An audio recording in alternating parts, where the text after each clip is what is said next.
proven a million times over right from his decision. But yeah, I don't know. I still feel like there's, as well as Steve Clarke has done, I'm concerned that it's a real good opportunity for Scotland in the long term to build something. But I'm still thinking we're going through the same mistakes as what you just mentioned, maybe with Strachan.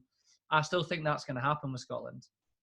Well, now I've got faith in Clarke. I think he's doing a good job. There are areas where we are totally impoverished, and he's had to, put players a bit out of position. McTominay and Tierney being part of the back three, when those two have been, among the best players in the English top flight. Where they're both playing out of position for Scotland, because otherwise you're going to have three suspect centre halves. Yes. Instead of one. We can probably get away with one. Yes. Right back, I mean, O'Donnell, I think, is he's given everything he can, but there's going to be games where he's going to be completely terrorised by by decent forwards, decent wingers. Oh yeah. Other areas we don't really have much up front. Dykes has been a revelation of a find so far, but I don't know.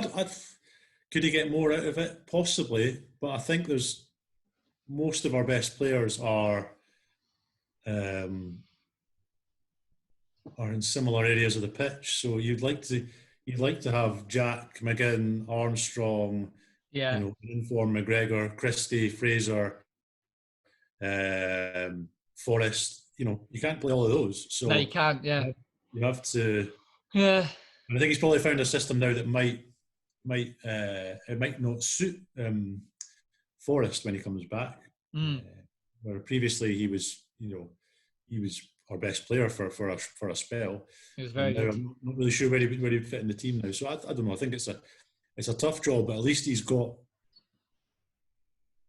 the Scotland supporters are back on side.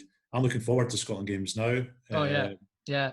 Much more so than club games, and it's that came out at a good time. That the win in Serbia was a huge boost for the morale of the country, and I'm pretty hopeful with him, and I don't know where we turn after Clarke anyway. I don't think he keeps spinning the wheel with managers. If he was, if we mess up the World Cup qualifiers, as long as he wants to stay there, I just keep him on. I think he's got. I think he's just terrific at the job, and if he can't work it out, then I don't think the successor would do any better. So I think you're pretty right in what you said. Like, when you talk about all the players that you probably want to have play, they all are almost in the same position, right? They're all almost in the middle of the park, and you can't have all those guys play. It doesn't work. It's going to be far too unbalanced. So he's looked at it and thought, how do I want to play? Who best fits that? And that's how I'm going to stick with it. And I agree with you. I think that you could see when we won it, there's a big change. And I just think I said this before on the second one of these we did when I had my Uncle Glenn on to talk about it, is that it's great to celebrate it and be a part of it, and let's enjoy it 100%. But there's an opportunity here for Scotland as a whole, right, from a football side of things, to finally maybe start getting things going. So over the next 10 years or so, and for the future, we continue to qualify for these tournaments and progress, because Scotland is known as there's players here. It's the culture we have, it's the setup we have, but there's a way to do it for sure. And I just think that's my biggest thing, is I want to make sure that as a nation we make sure we capitalize on that. So I think we're since the Euros have been expanded to 24 from 16, I think it's pretty much inexcusable not to qualify for those. World Cups are going to be a stretch. Of course. We couldn't have had a kinder group for the next one. This is looks a good opportunity to me, but we pretty much need to win the group to qualify. The playoff, you get a playoff spot for second, but then you need to win. You need to win 2 ties to get through after that. So you're asking a lot. But realistically, yeah, if we can qualify for every Euros and fluke a World Cup Mm-hmm. every 12, 16 years, that would do me. And at the Euros, who knows? I mean, when you get into this format, it doesn't take that much to get into the knockout stage, as we saw last time. Usually just one win and maybe a draw. Sometimes just the win will do it. Yeah, absolutely. So yeah. What do you think's been? What's like the biggest difference for you up until now from when I feel like when you were younger, certainly maybe like early teens, maybe even a little bit before that. But I feel like there was a different feel about the Scotland national team than there probably has been in the last 15 years up until this point now. Like, do you think that's just because we haven't been qualifying and it's just not? It's kind of petered out. Clubs kind of gone above. I'd say the national team probably in most places in the world now. But I'm just interested to know what your thoughts are on how it's changed, or do you think it hasn't? Well, I mean, I remember I first started getting into football when I was 7. So my first tournament was Euro '92, which Scotland were at. Class. There was only 8 teams, and I remember the qualifying campaign for that as well. Some of the matches, and yeah, I'm 7 years old. That was incredibly exciting. These like summer, watching football in the summer in the evenings, and it was a good tournament all in all. Denmark won, which was a shock, and a great Germany team, a great Dutch team. England got papped out by Sweden, which was good, and Scotland performed well. We did, we lost to Germany and Holland, but they were narrow defeats. Played reasonably well, and beat what was effectively Russia, but the CIS. Or the Soviet. I suppose it was kind of in between the Soviet Union and Russia. There was a Georgian guy who played for them. And yeah, when we didn't qualify for World Cup '94, I mean, that was like a total disgrace. They called it. There was a defeat to Portugal. We lost 5-0. Right. And at this time, Portugal weren't a great side at the time. They weren't qualifying for tournaments regularly. Okay. They pumped us 5-0, and that was described as the night a team died. So that felt like a proper, big blow, proper downfall. So that's, so usually we're getting, you knew what the disappointment was like. We thought at that point that's going to be a bit of a one-off, and we'll get it back together. And sure enough, made Euro '96, did all right there. Made the World Cup '98, we're poor there. And then we were very close to making Euro 2000. We had the playoff with England. Yep. And since then you could tell things. I mean, Craig Brown was the manager, and he was very, very loyal to his players, and they were loyal to him. But it got to a point where, the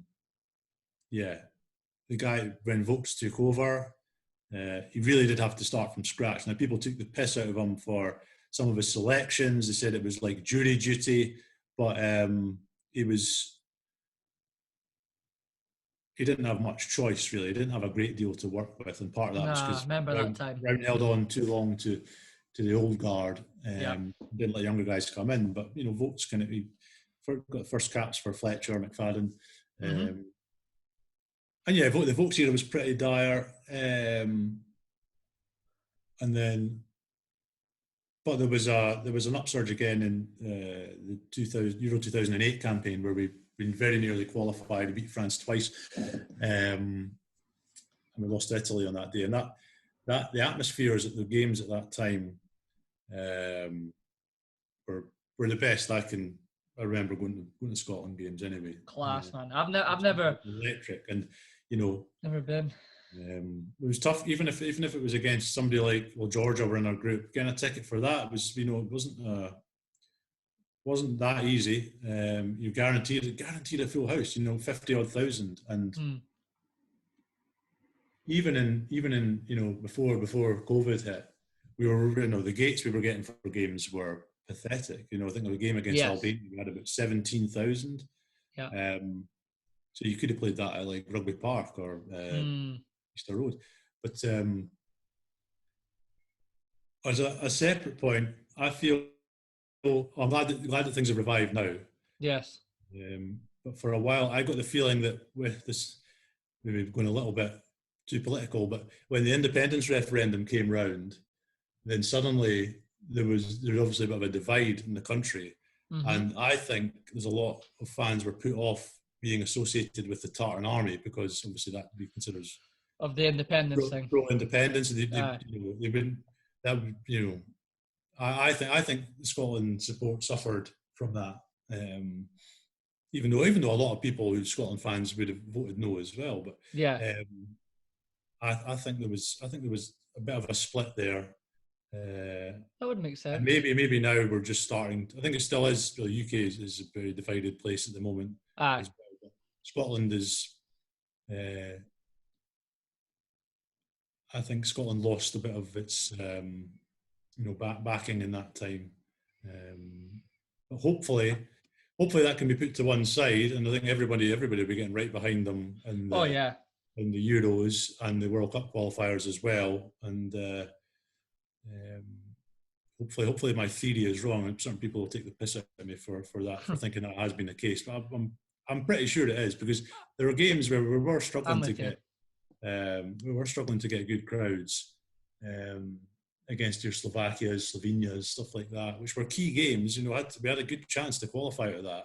Yeah. And definitely 10 years before, even with a poorer side, it was a poorer side. Walter Smith and Alex McLeish did a brilliant job with the limited resources there. And we were struggling to get people in the door. So I think. I mean, whether I agree or disagree, I think politics plays a part massively. It's part of the culture of the country, right? So where you're going through as a country is going to have an impact on the sport, and especially the national team. So I don't think you're too wrong on that, man. To be honest with you.